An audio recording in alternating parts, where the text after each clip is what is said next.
All right. Good afternoon. I'm Dave Anderson, and I serve as chair of the Master's Level Psychology Licensed Clinical Psychotherapy Advisory Committee of the Kansas Behavioral Sciences Regulatory Board. Today is Wednesday, June 3rd, 2026, and I ask the members of the advisory committee to respond to a roll call to signify their presence at this open meeting that is being conducted remotely by conference call and other electronic medium. David Stevens. Here. Elizabeth Birch. Here.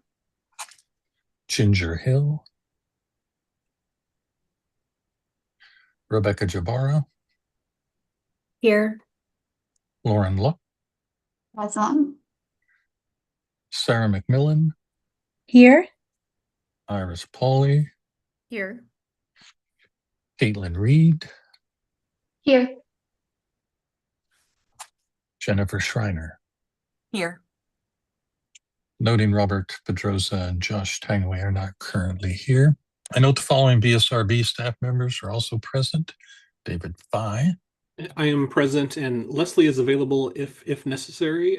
She will likely not be on the call unless a question comes up that we will need to reach out to her for. Very good.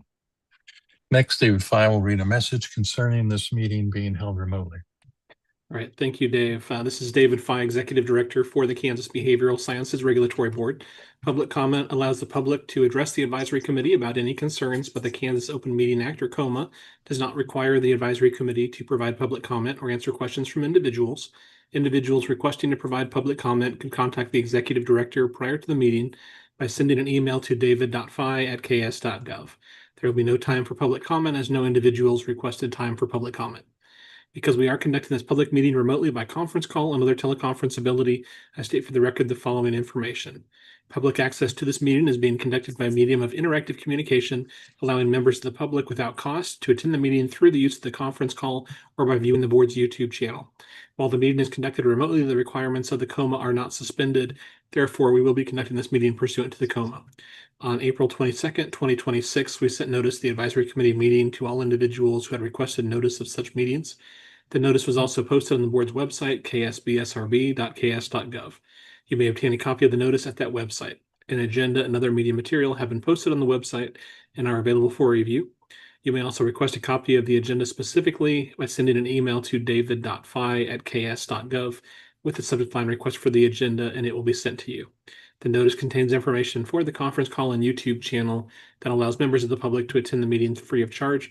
The notice also states that if we have any technical issues during the meeting, you may call the board office at 785-296-3240 or send an email to bsrb@ks.gov. A recording of this meeting will be available on the BSRB YouTube channel following the conclusion of the meeting by using the link to the meeting on the agenda. And I did check the conference call line before we got started. There's no one currently on the line, but if I hear someone connect and introduce themselves, I will let you know.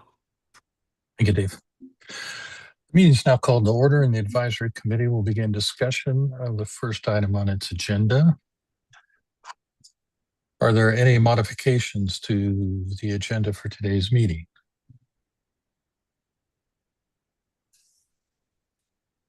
Okay, seeing none, we will move on to approval of the minutes from the advisory committee meeting on April 1st, 2026.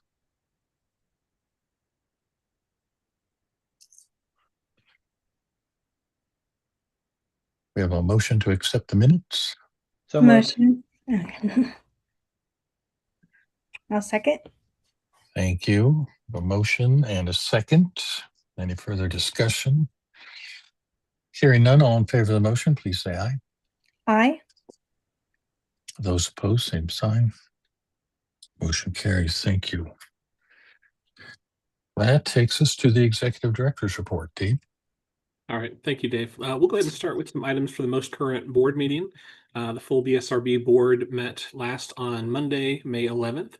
At that meeting, there was a guest that visited the board in person at the BSRB office, and that was Dr. Marianne Bernetti Atwell, who is the CEO for the Association of State and Provincial Psychology Boards, ASPPB.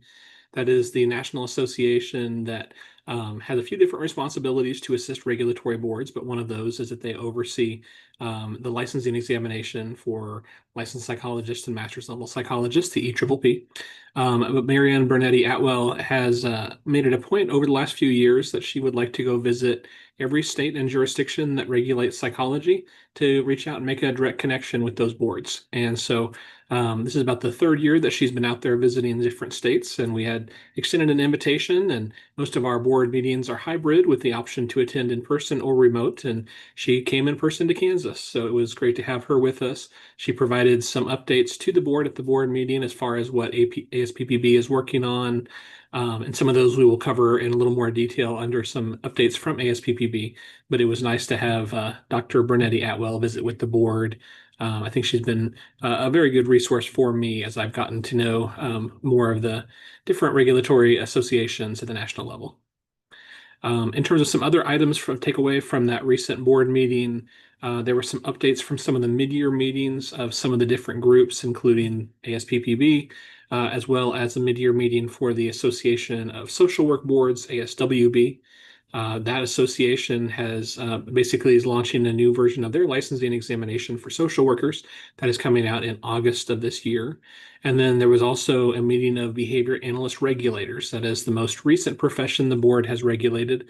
And it is not as structured at the national level in terms of having assistance to regulatory boards, but they're working on building something for that. So it was good to connect with members earlier this year from different states and talk about topics like title protection and uniformity in terms of licensure behavior analysts. In terms of some other topics from that board meeting, at the next election coming up in July, there will be the yearly election for board chair and vice chair. So that is something that'll be coming up at the next meeting. There was also the reappointment of a number of advisory committee members. As you recall, each advisory committee member serves a 2-year term and can be reappointed up to 3 additional terms for a maximum length of service of 8 years. Recently, the board has also added some language to the policy that says if you have previously been a member, but there's been at least a 2-year gap, you can request to be considered again for the advisory committee. So there is some future eligibility under that. But at the meeting, we had reached out prior to the board meeting to anyone who had a term ending at the end of June. And 2 individuals had requested reappointment for a new term. They were reappointed to a new term, and that was Sarah McMillan and Iris Pauley. So we've reached out to them to complete some of the documentation in preparation for the new 2-year term to begin on July 1st. Additionally, just a couple other takeaways from the board meeting. The board usually meets the second Monday of the month, every other month. So the normal board meeting would have been July 13th, a Monday. However, that will fall on the same day as the SIPAC Multi-State Conference mid-year meeting. And so to allow the Kansas Commissioner, Dr. Richard Nobles, the opportunity to attend that meeting, the board has moved its July meeting to the following Monday. So that board meeting will be on Monday, July 20th. Additionally, the board confirmed the out-of-town board meeting. Every year, the board likes to hold at least a full-day meeting and have this be an in-person only meeting, which allows the board additional time for topics that require more in-depth discussion. This year, the board is going to hold that meeting in Leavenworth, and so we have tried to move this meeting around the state. We have held this meeting over the last few years in Overland Park. It's also been in Wichita, Lawrence, Manhattan, and so coming up is going to be in Leavenworth. That will be September 27th, which is a Sunday, and then also the Monday that follows, September 28th.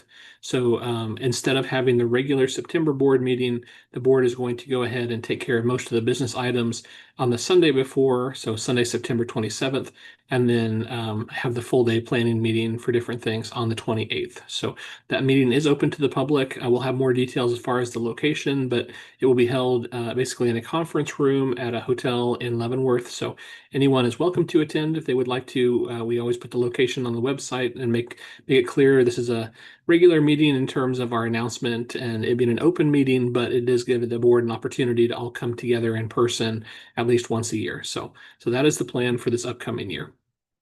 In terms of some other updates for you all, on the agenda, we'll cover some of the different updates for ASPPB, so I won't kind of go into those right now.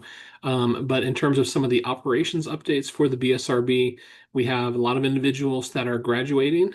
So congratulations to all of those individuals that are, finishing school and getting their applications in for licensure. Some of them have been approved. They're either getting approval to take the test or they've already taken the test and we're issuing licenses. And so my staff members have informed me that they have been issuing a significant number of new licenses to applicants. So congratulations to everyone who's been recently licensed, and we'll continue to process those as quickly as we can. But in terms of other BSRB updates, we had a meeting yesterday morning with the Office of Information Technology Services. You may recall from some of our past discussions, the board is moving to a new licensing system that will be under the state's enterprise licensing system with a company called Acela. So we are about halfway in to a 2-year process of switching from our existing system to the new system. So the next phase will be for them to build this new system and then test it out. So we are hopeful by the beginning of 2027, we'll be making preparation to move to the new system. So I'm not sure how much of this you will see on the outside, but behind the scenes, just wanted to keep you updated and let you know that we're really excited about the new system. It should integrate a lot of our steps that we're doing manually right now, and should make it a more streamlined process and allow people to apply for licensure online once the new system launches. So, I think I'll keep my report pretty short today compared to some of the other past reports. So I'll go ahead and wrap up my report now and see if there's any questions on any of the topics that I discussed or anything else. Thank you, Dave. Any questions for Dave? All right, seeing none, we'll move to updates on the Association of State and Provincial Psychology Boards. Okay, great. Well, the first update is I was able to attend the 2026 ASPPB mid-year meeting, and that was in Charlotte, North Carolina. So really appreciated the opportunity to attend that, and also wanted to thank the board members who were able to attend that meeting as well. It is always nice to be able to meet with people there from different states and hear some of the presentations and some of the takeaways. And I'll go ahead and start with a few takeaways and things that we're hearing from other states, because this does inform the work of the advisory committees and the work of the boards. It's really important that we attend those national meetings because you may recall some of our past discussion on the fee increases for the new version of the EPPP, that there had been concern raised by this committee as well as the Licensed Psychology Advisory Committee. And basically, you had asked me to go to the mid-year meeting and ask some difficult questions and really push them for information. And that's what I did. I went to a forum that was being held with the other administrators, and I asked them if they were concerned about the announcement of an increase in price for the EPPP. And just to kind of remind you about that, basically what had come out was an announcement by ASPPB that next year in 2027 will be the launch of the new version of the licensing examination. And just to kind of frame that discussion, there's been the EPPP, which is the licensing examination for psychology. There also had been, in some states, an oral examination to do more of a skills-based assessment. But in some states, that oral examination was seen as subjective. And so there was at least an inquiry or a request for ASPPB to consider if they could make something that would be more objective to kind of fill that role for some states that had the oral examination requirement. That became what is known as the EPPP2. And for ASPPB, they would say the traditional EPPP, which they would call the EPPP1, is more of a knowledge-based assessment. The EPPP2 is more of a skills-based assessment. And so there was a plan a couple years ago from the board of ASPPB that they were going to make it a requirement for all states that wish to use the licensing examination that they would need to require passage of both tests after a certain date. There was opposition by a number of states, including Kansas, and we were successfully able to work together to convince the board of ASPPB not to pursue that and to change their mind on that. What they did is they said, we have been persuaded we're not going to require passage of the EPPP2, but we think that that is important that there be a skills-based assessment. So what we're proposing instead is creation of a task force to have individuals come together to make a new version of the licensing examination that would include both knowledge-based topics and also skills assessment. So that is what the new version of the EPPP should be when it is released in 2027. But there was recently an announcement along with an update on that examination that said beginning in 2028, there would be an increase in price for the EPPP, that it would go up by $50. And the price of the exam is right now $600, so it would be increasing from $600 to $650. And your committee had noted concern with, especially for individuals that may not pass the exam the first time, that is a significant cost, and any increase in that is significant. But there was also an announcement that said every 2 years thereafter, the price for the examination would be increased as informed by the Consumer Price Index. And so there was concern not just with the initial increase, but that every 2 years it appeared that they were saying that they were going to increase the price of the exam. And while we don't have any control over that specifically, because this is not something that we administer at the state level, we do have a voice in that association, and we are representatives for that group, and we can make our voice heard. Ultimately, it is the board of ASPPB that can make that decision in terms of the cost of the exam, but we can definitely ask questions and express concern. And so that's what we did. So at the mid-year meeting, I did bring the concerns forward with the other administrators, and I did not feel the same concern from a lot of administrators in other states. I think part of the reason was it seemed like there has not been an increase in the price of the EPPP for about 13 years.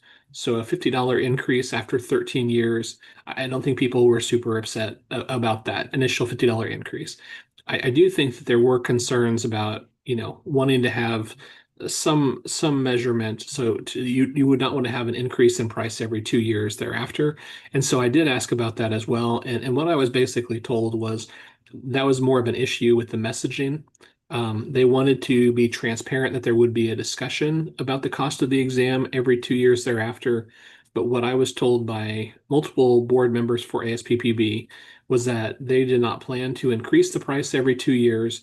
They wanted people to know that they would be discussing possible increases based on the Consumer Price Index, but that they were not planning to increase the price unless they needed to. So they've kind of basically said, we should have phrased that better, but this was our intention, and we would like you to trust us. So that's kind of the position that we are in. And so I wanted to relay that message to you that we did bring the concerns. We didn't feel a lot of support from the other jurisdictions in terms of similar concern, but we still do have a voice, and our concerns are valid in this way. But it was nice to hear that they don't plan to just raise the price of the exam every 2 years. I think that was just a messaging issue. So. But in terms of the other updates from ASPPB, as I said, the timeline for the new version of the exam is that the plan is to release that in 2027. There will be more information that will be forthcoming. There's going to be a webinar for licensing boards like the BSRB next week with some of the mechanics of launching the new version of the exam. I think they will also be holding some town halls, or at least maybe some webinars that will be open to others, maybe licensees, as far as when we get close to launching the new version of the exam. But there's a lot more information on how that process will work on the ASPPB website. So if anyone has questions, I would encourage them to go directly to the ASPPB website, and they should be able to find information on that timeline, and also ways they can prepare for the new version of the exam. It seems like there's also been some steps to basically say, if you had originally taken the current examination, even after the launch, if you were unsuccessful on your attempt, there will still be a window where you can retake the version of the test that you took. And then similarly, if the first time you took the test was after they had switched to the new version, you'll be essentially using the new version going forward. So hopefully that'll answer some of the questions you may have. There was also a topic that we talked about as far as ASPPB possibly developing a new licensing examination for master's level psychology. I think this was floated out there by ASPPB to see if the jurisdictions that license at the master's level, if they are interested in this. And what they heard back was that there was not a lot of interest in having a separate exam just for the master's level practitioners. And I think part of the reason for this is, it's unclear what that examination would be um, going towards in terms of scope of practice, because some states only license master's level psychologists that would be practicing under supervision for the rest of their career. Kansas is a little unique in that we have two levels of permanent licensure. We do have a level that would practice under supervision. We also have a level that would practice independently. And so they did not get a lot of interest from states as far as wanting to develop that exam. So they are not planning to move forward with that concept. The idea is that for both licensed psychologist applicants and masters, the new version of the EPPP would be the version that both groups would use after that launches. In terms of other takeaways from that mid-year meeting of ASPPB, I will just say that there was a big focus on artificial intelligence as a topic, how to utilize that acceptable use by practitioners and regulatory boards' responsibilities in an era where we know people are using artificial intelligence. There was also a call by one jurisdiction, I believe it was Alberta, maybe, that was talking about being proactive in terms of public protection. And I think their board holds an all-day sort of a seminar once a year to help regulator or individuals understand more about regulation and their responsibilities. And so I thought that was a really intriguing idea. There were some other proposals that people had talked about from different states. One of them had to do with a monitoring program that I think is used in Arizona for individuals that may have had issues related to substance abuse or other items that may need some assistance. So, alternative dispute resolution type things there. But I found those programs to be really interesting. And so we'll definitely be studying more of those things in the future. But I'd like to turn it over to our board members to see if you have any takeaways from the ASPPB mid-year meeting. I had a couple following up to your point about the presentations on AI.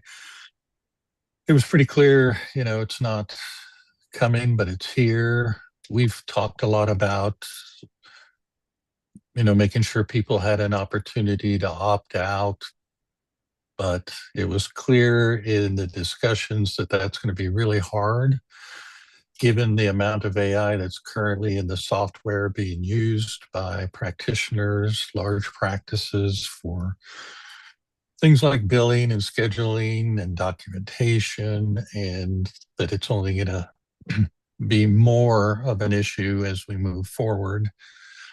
So that'll be clearly something for us to kind of keep an eye on, as well as just some groups are developing AI therapeutic agents and are trying and wanting to get those licensed in states to be providers. We've already dealt with that once at BSRB, somebody wanting to get an agent licensed, and our response was we license people, and they have to have specific education and training, but that's not an issue that's going to go away either. Also, in regard to the, EPPP, we have had past conversations about alternate paths to licensure. I spent time on the phone this week with a LMLP with a temporary license who's taken the EPPP 4 times, done a lot of the study practice guides, and is in the process of looking at changing what profession she might get licensed under if she can't pass the test and gets to a point where her temporary license runs out. So I'm interested in knowing if you guys would like to have a couple people in those situations come and talk to this group about their experiences, to get firsthand information so we can kind of think about whether this is an issue we want to pursue in terms of alternate paths. I've asked Dave to gather some data in terms of how many people might be in this kind of situation. Also following up with the university to see what kind of data they may have. Thoughts or feelings on that? Could we also get data on the average amount of times that people have to, like the current clinicians we have, take the EPPP before they pass at either the LMLP or LCP level? What's the average? The answer to that is yes. It's going to be a manual process, but Okay. I should be able to do it. I was doing a little bit of research on some of that information, and I think I have a pretty good idea of how to pull it. So I think I could do that for a certain range of time. I think my side would be a little bit different of that. So maybe not the newly licensed, but people that have stayed LMLPs for a significant period of time and stayed in the field, and that if there may be an alternate path that they could do for going up in licensure without retaking the EPPP. Like, I think like having an alternate path for that may be interesting to try to do as well.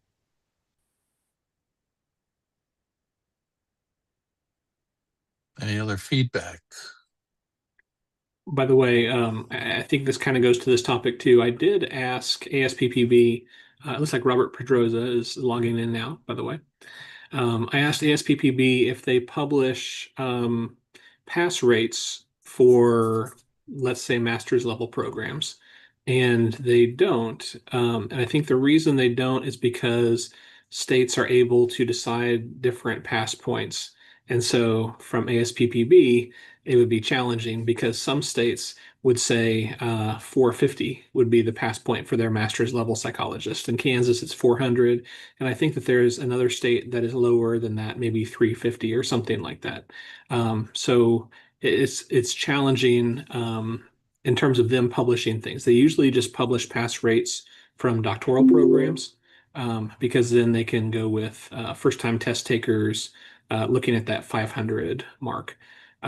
But when we know what the pool of applicants is, we can pull that information and we should be able to find it. Just want to make sure that we do our best to de-identify the information so it really is statistics and not things that would, interfere with any kind of privacy or confidentiality or anything like that. So.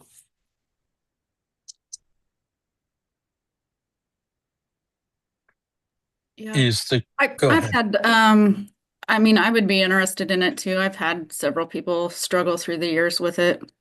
So I have one currently as well.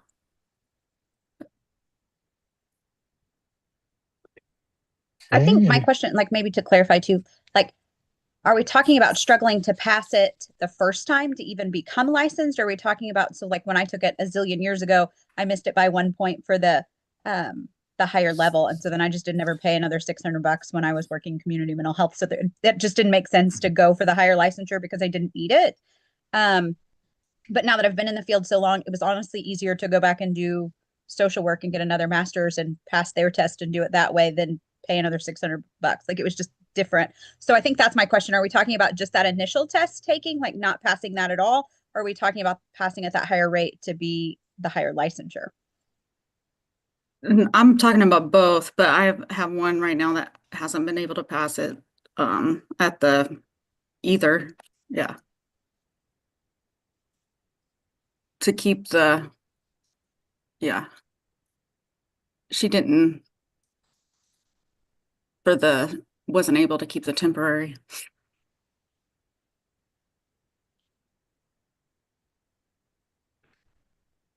I appreciate the feedback. So we'll get for our next meeting something set up where we can maybe have 1 or 2 people come and talk to the group for a few minutes, then have some data from the university, data from BSRB.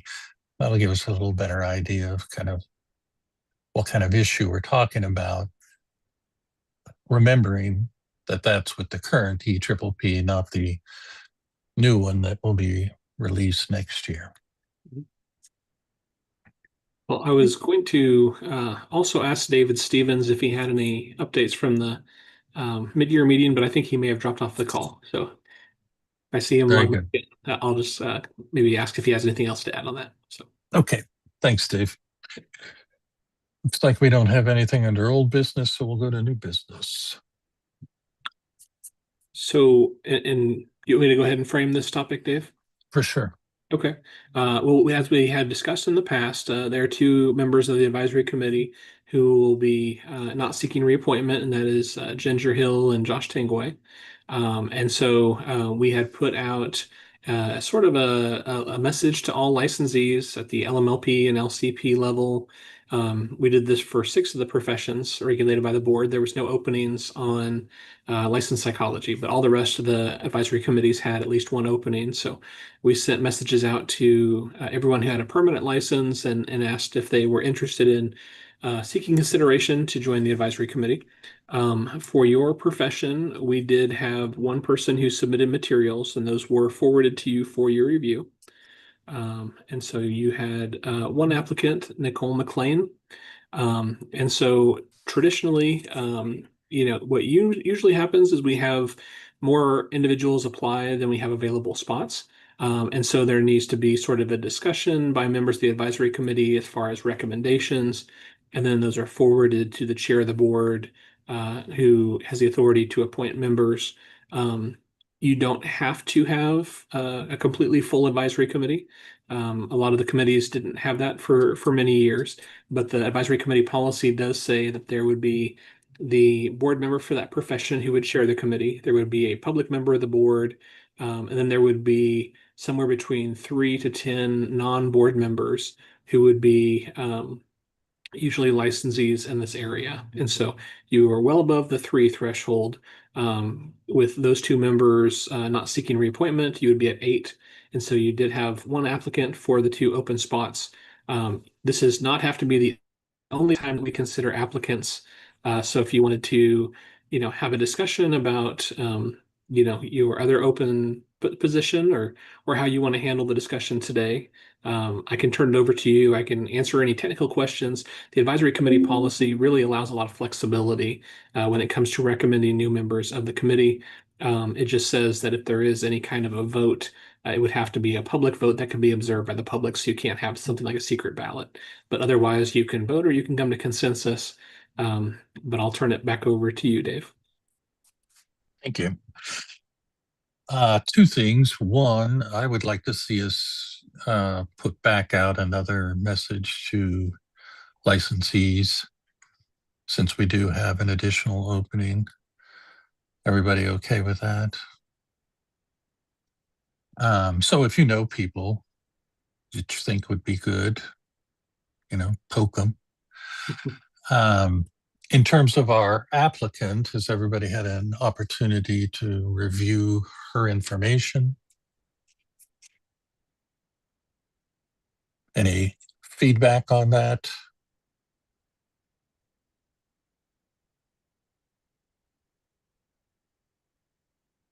Consensus to accept?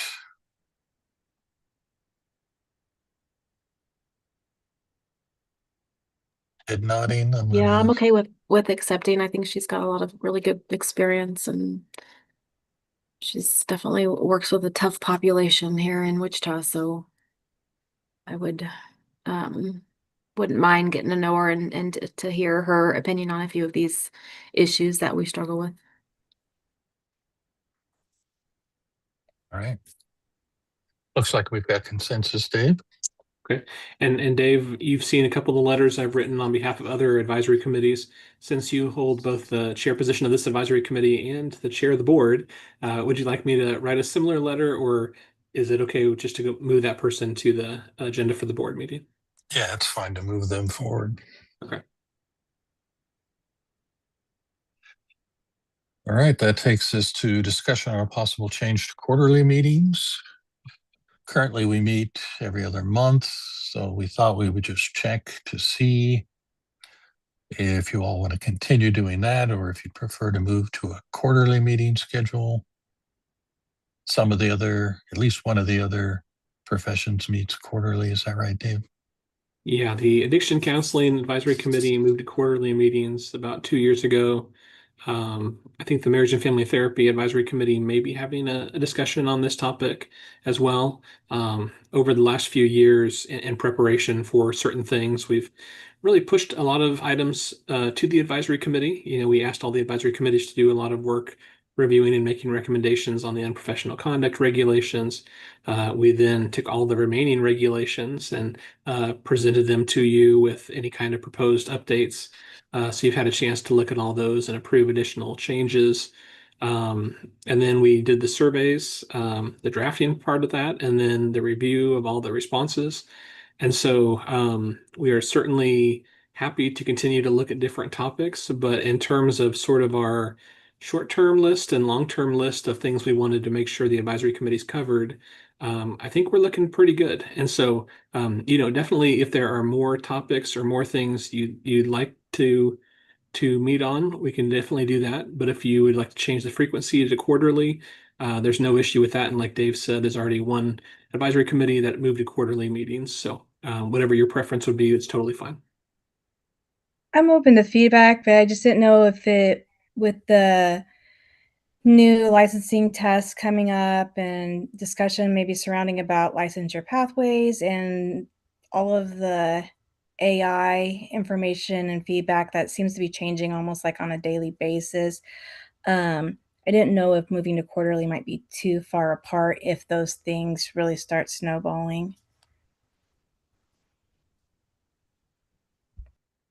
Thank you, Sarah. Other people, how you feeling about it? Well, could we move it and then move it back? I'm just curious, like, For what sure. does that look like? Yeah, it's not a permanent. It's not like if we go to quarterly that we're stuck there forever. Would they be longer meetings if they're quarterly? Like, are we looking at like a whole day, or it would stay this time amount? Yeah, That would be our plan for sure. Yeah, most of the committees usually are 2 hours long for their meetings, unless there is something that they know they really need an extra time to work on. So the Addiction Counseling Advisory Committee, even though it meets quarterly, is still a 2-hour advisory committee.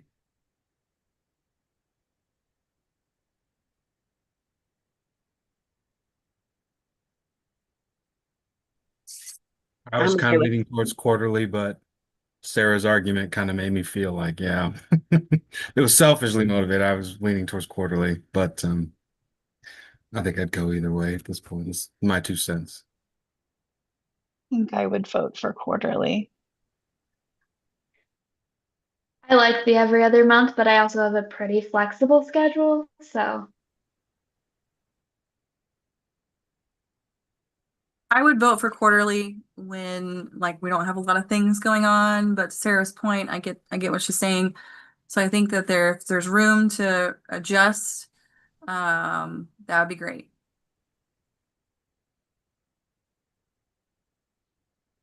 Iris?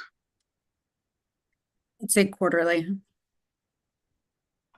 So if we, would people be comfortable if we went to quarterly, but if, as Sarah mentioned, if things started to kind of heat up and there were a lot of issues and it felt like that was too long between meetings, we went back to every other month? People Yeah. okay with that? I would be. All right. Well, then we will plan accordingly. Thank you. Okay. And for some of you, we set dates for meetings on the calendar at the beginning of the year. So this means we'll do a little bit of adjusting with that. For moving to quarterly, that would mean the next meeting would be in September, I believe. Which would work well because the board meeting in September is the out-of-town meeting at the end of the month. So you would have the opportunity to meet prior to the next board meeting. There would still be the July board meeting in between, but you'd meet prior to the September board meeting. So I will make some edits to those calendar appointments and I'll send something out to everyone. And when the new person is appointed at the July board meeting, I'll make sure that she understands the next meeting will be in September as well. And I'll probably send out a poll to all of you to find a date that works with your schedules in September. Thanks, Dave.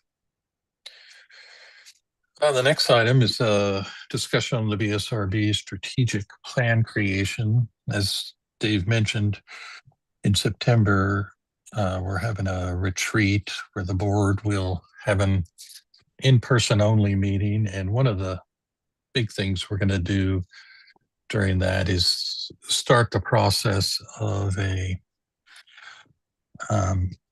kind of a creation of a strategic plan, doing a SWOT analysis, really looking at what are our strengths, what are our weaknesses, where can we improve, what are the pain points for applicants, and doing everything we can to make sure we continue to do the good work that BSRB has done and be responsive both to the public and to the providers that we license.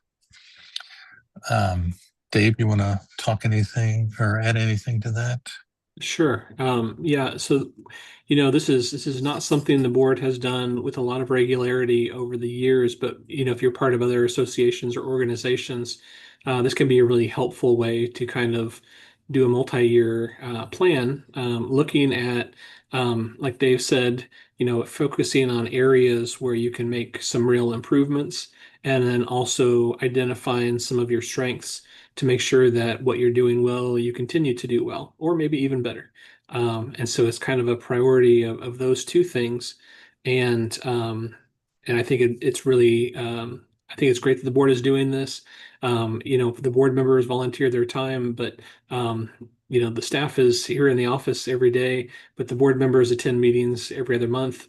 Now they do a lot more than that because our board members really do a lot of work in terms of these advisory committee meetings and reviews of individual applicants when necessary for the administrative procedure type reviews, serving on hearing panels, at times serving on the complaint review committee for the board. But doing an assessment like this, looking at operations in depth, and really trying to chart a path forward for multiple years, I think is really helpful, because as staff here, we try to do the best we can, continuing to license people and juggle other responsibilities. But it's really good for us to get feedback from the board and priorities and goals for us to shoot for. So, yeah.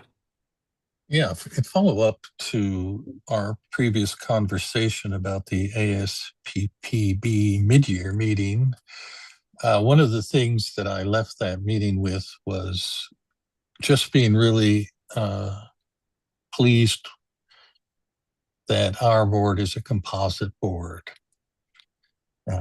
Each of these groups, represents kind of a slice of the pie. And that group is mostly doctoral level psychology boards. And so it was really interesting from my perspective to sit and listen to how they see the world versus, coming from the perspective of a composite board where we have representatives from each of the professions equally kind of weighing in on issues. And so I left there feeling really good about that I think there's something really useful and helpful to having all those different perspectives on our board. And to give Dave and his staff credit, in the last several years, BSRB has made a number of significant changes to really try to kind of improve this process and track better data so that we know, how long it takes people on average, and to change some of the systems we're using so that we can give people feedback more quickly. So I think the process that we're about to begin in terms of doing a strategic plan is simply to continue the good work that's already been done. To Dave's point, it's not that there's a bunch of things that need to be fixed. It's just that we know it makes sense to keep an eye on these things, particularly as you've all indicated, things change pretty rapidly.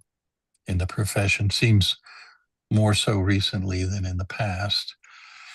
And speaking on behalf of the board, we really look forward to doing this work with the staff, because much of the feedback we get is from them, because they're the ones doing the day-to-day work and often bring kind of the pain points and challenges to us that they see. So we want to be really responsive to that and do the things we can to make their jobs more efficient.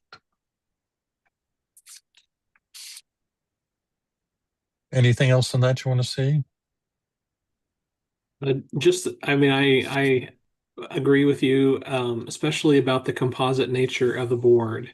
Attending different National Association meetings, it's funny when occasionally the conversation starts getting into turf wars of this group versus that group. And I say, we regulate 7 professions and we do our best to treat them all equally and do our best by everyone who's applied for licensure under these professions. But I think sometimes people from the outside may have the perspective of saying, "Oh, but don't you just constantly struggle?" Or and it's like I don't feel that way. I feel like when you get everybody sitting at the same table and then most of the board votes are unanimous, I think people come together and I think maybe there's more disagreement when people are not together, and so having people from different groups has been helpful, and it's been helpful for me. And I think we're also a little unique in that some of the states that have independent psychology boards that are very concerned about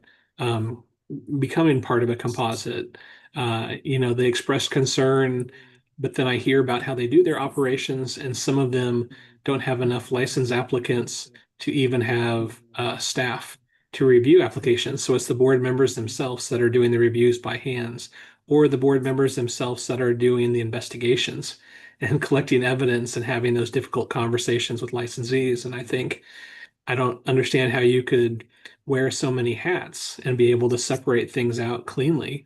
Um, but that's one of our benefits of our composite board is you put the professions together.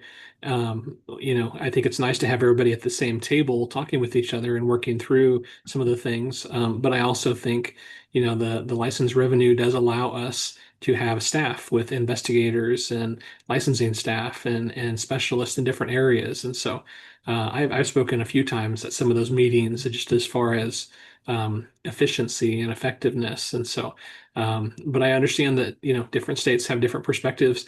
It's just we've had this in place for 46 years, and some have never had it. And so it's interesting to hear their concerns, but I'm always happy to kind of share things here and say, watch some of our advisory committee meetings, watch some of our board meetings. We have them all up on YouTube. So you can observe and tell me what you think. So.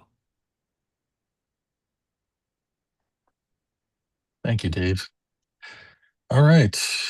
Any additional agenda items that anyone has?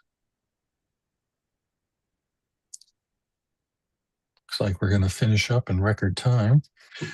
Next meeting, as Dave indicated, he'll send out a poll to find a date for us to meet in September. Dave, anything else before we wrap up? Just one last thing.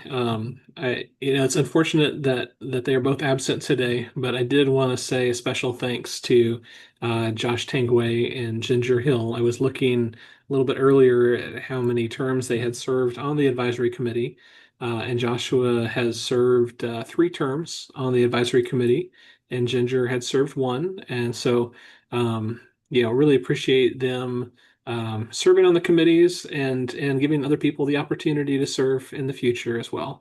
I know each of you that continue to serve on the advisory committee, your time is incredibly valuable, and I know you could be doing a lot of other things with this time, but this is really one of the biggest strengths of the BSRB is having all of you that volunteer your time and provide input and give us direction and recommendations, because when we go to meetings in front of the legislature, if there's any kind of a conversation about a small group of people making decisions, I can say, well, there's 12 board members, and then there's about 70 people behind them from the advisory committees that are talking about things every other month and weighing in on things. And so I really do value each of you as a member of an advisory committee and appreciate you continuing to serve in this capacity and look forward to working with all of you.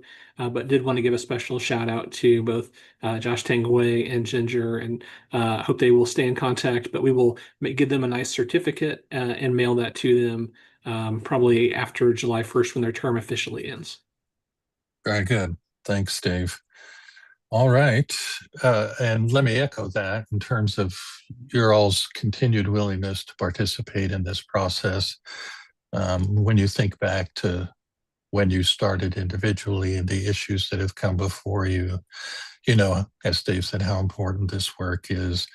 And given the upcoming issues with the EPPP, AI, and every legislative session seems to create some other issues for us to deal with, you know, that there's going to be more important work to do in the future. So thank you all for taking time from your very busy schedules to be a part of this process. With that said, I'll accept a motion to adjourn. Thank you guys for your leadership. And I would also move or second, Iris. All right. All in favor, say aye. Aye. Bye. Have a great week, everyone. Thank you again. Bye. Thank Bye, you. guys. Thank you.